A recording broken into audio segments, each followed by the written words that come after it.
नमस्कार दोस्तों, अगर आप महाभारत का युद्ध देखेंगे तो वहाँ पे आपको साफ समझ में आ जाएगा। एक ग्रुप जो युद्ध के लिए बेहद बेहाल था, वो चाहता था जल्द से जल्द युद्ध छिड़े। वो ग्रुप था कौरवों का। कौरव को घमंड था कि हम तो महाशक्तिशाली है, हमारे पास एक से बढ़कर एक बड़े बड़े योद्धा है।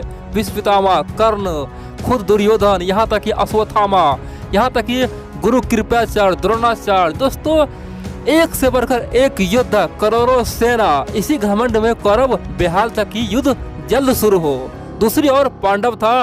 पांडव चाह रहा था कि शांति से काम निकल जाए। लेकिन दोस्तों, एक बात तो तय है, जो गड्ढा खोदता है ना, उस गड्ढे में खुद गिरता है और कौरवों का सर्वनाश हो गया।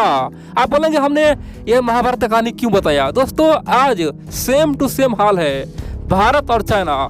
चाइना को घमंड है कि हम तो सर्वशक्तिशाली है, हमारे पास पैसा है, हथियार है, सब कुछ है, भारत को तो हम मसल देंगे। और दोस्तों, इसी घमंड में आके चाइना ने अब तक का सबसे बड़ा गलती कर दिया है। खासतौर पे युद्ध का ऐलान कर दिया है। चीन ने अपने मौत का बुलावा दे दिया। दोस्तों, चीन ने ओपनली भारत और चीन के सीमा पे यानी कि LAC पे 100 से अधिक दोस्तों रॉकेट लॉन्चर तैनात कर दिया है। कितना? 100 से अधिक रॉकेट लॉन्चर। दोस्तों, आमतौर पे छोटे मोटे युद्ध होता है ना, जैसे इजराइल हो गया, हमास हो गया, अजरबैजान, अर्मेनिया। दोस्तों, युद्ध हुआ ना, उसमें केवल 10 से 15 रॉकेट ही तड़का मचा। दोस्तों, 10 से 15 रॉकेट लॉन्चर ही तड़का मचा दिया था।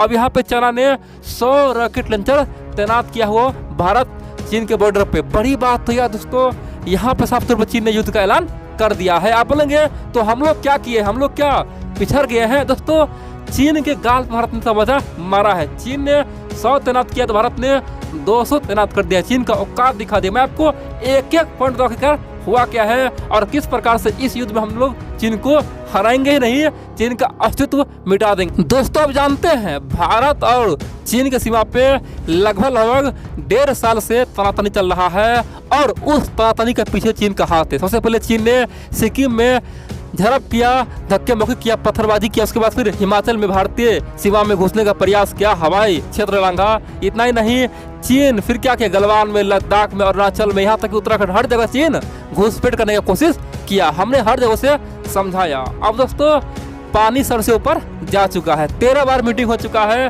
13 बार मीटिंग हुआ, सब रद्द हो चुका है। और चीन ने यहाँ तक धमकी दिया कि भारत को हम हरा देंगे, भारत हमसे मित्रता कर ले, हमारे बात को मान ले। दोस्तों, हाल ही में चीन ने तरह तरह की बातें कहा, बोला कि 13वां दौरे के बाद चित्त बंद हो गया, ये भारत के लिए बहुत बड़ा घटना होने वाला है, भारत के ऊपर काल मर रहा है। दोस्तों, इस तरह के बाद चीन का ग्लोबल टाइम्स कहा। आप लोग जानते दोस्तों, ऑलरेडी बॉर्डर पे भारत हो या फिर चीन हो, अपना अपना सेना तैनात किया। दोस्तों, दोनों तरफ से फुल सेना तैनात है। दोस्तों, दोनों तरफ से हजारों सेना तैनात है। बड़ी बात तो यह है, चाइना दोस्तों अपने बॉर्डर पे तो यहाँ तक S-400 जो मिसाइल है ना, रूस से लिया हुआ है, S-400 मिसाइल भी तैनात किया हुआ है। इतना ही नहीं, चीन ने हजारों वहाँ पे आर्टिलरी गन तैनात किया हुआ है, सैकड़ों टैंक तैनात किया हुआ है। दोस्तों, चीन हर तरह का मिसाइल LAC पे तैनात कर दिया है। हम भी दोस्तों हर तरह का मिसाइल तैनात किया। हमारे पास जो भी छोटे मोटे हथियार है, सब कुछ तैनात किया है, चाहे आर्टिलरी गन हो या फिर आकाश मिसाइल हो। यहाँ तो दोस्तों हम लोग अग्नि 5 चीन के ऊपर तैनात किए हुए हैं। हमारा हजारों सैनिक LAC पे है, यानी कि दोनों तरफ से दोस्तों सब कुछ तैनात ऑलरेडी है, टैंक भी तैनात है। लेकिन बड़ी बात तो यह है, रॉकेट लॉन्चर अभी तक तैनात दोस्तों नहीं हुआ था। दरअसल रॉकेट लॉन्चर तब तैनात करता है जब एक तरह समझो युद्ध होने वाला है, यानी कि रॉकेट लॉन्चर से महाविनाश होता है। दोस्तों, वो भी 50 से 40 किलोमीटर रेंज में। दोस्तों, 40 किलोमीटर और 50 किलोमीटर के रेंज में केवल विनाशी विनाश आग का गोला दोस्तों रॉकेट लॉन्चर छोड़ता है, यानी कि सीमा के आसपास रॉकेट लॉन्चर तबाही मचा देगा। आप जानते हैं दोस्तों, हिमालय रेंज में ना तो टैंक काम आएगा। आप जानते हैं टैंक पहाड़ पे कैसे चलेगा? दोस्तों, टैंक केवल दिखावा के लिए वहाँ पे है, ना ही दोस्तों सेना लड़ पाएगा। आप जानते हैं दोस्तों, सैनिक भी नहीं लड़ पाएगा, क्योंकि अब ठंड का मौसम आने वाला है। आप जानते हैं, जाड़ा आने वाला है और हिमालय रेंज में दोस्तों पहाड़ों पे दोस्तों बर्फ जम जाएगा। कह सकते हैं कि इंसान का जहाँ पे नामुमकिन है। बड़ी बात तो यह दोस्तों, 4-5 दिन वहाँ पे केवल बर्फ ही बर्फ रहेगा। तो यहाँ पे एक ही उपाय है, वो है या तो एयर स्ट्राइक करो, हवाई जहाज से जाओ, खत्म करके आओ, या फिर रॉकेट से लॉन्च करो। दोस्तों, इसीलिए चाइना ने रॉकेट लॉन्च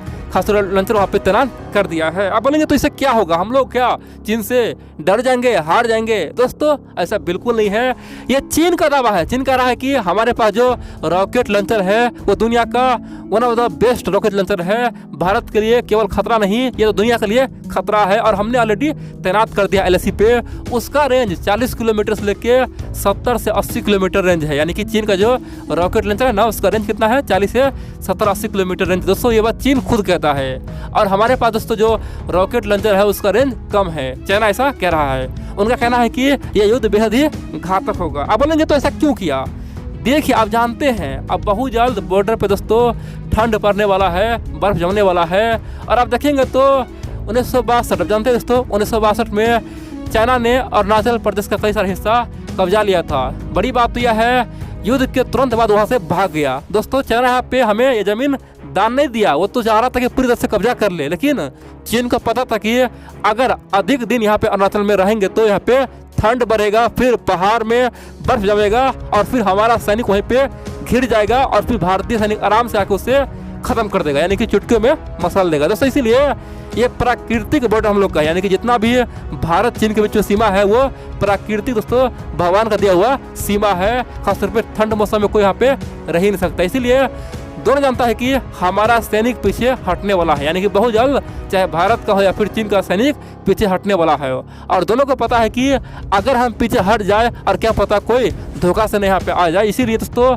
ये रॉकेट लॉन्चर वहाँ पे तैनात किया है। और रही बात चीन का, चीन कह रहा है कि ये बेहद ही खतरनाक है। दोस्तों ये बिल्कुल ही झूठा बात है। जब युद्ध होगा ना भारत चीन में तो यहाँ पे केवल बात रॉकेट तक नहीं रहेगा दोस्तों, अब युद्ध होगा आर पार की। चाहे साउथ चाइना सी भारत हर जगह घुसेगा, भारत चीन के तमाम पड़ोसियों को मिलाएगा, भारत चीन के ऊपर एयर स्ट्राइक करने का प्रयास करेगा, भारत चीन के ऊपर समुद्र से मिसाइल लागेगा। परमाणु बम क्यों रखा है दोस्तों? भारत के पास जो भी शक्ति है सब कुछ लगा देगा, वैसे ही जो भी शक्ति उसके पास है वो चीन लगा देगा। यहाँ पे दोस्तों कई सारे देश भी कूद सकता है। सिंपल सी बात करें तो ये जो चीन बोल रहा है कि हमारे पास रॉकेट लॉन्चर बहुत ही खतरा है, दोस्तों ये बेहद ही मूर्खतापूर्ण बात है। यहाँ पे रॉकेट से युद्ध बिल्कुल नहीं जीता जाएगा। और रही बात हिम्मत का, दोस्तों पहाड़ी इलाका में युद्ध लड़ने में दुनिया का सबसे खतरनाक सेना कौन है? वो भारत का सेना है। और दोस्तों ये बात मैं नहीं बोल रहा हूँ, मैं भारतीय इसलिए नहीं, ये बात खुद चाइना बोला है, रूस बोला है, अमेरिका बोला है।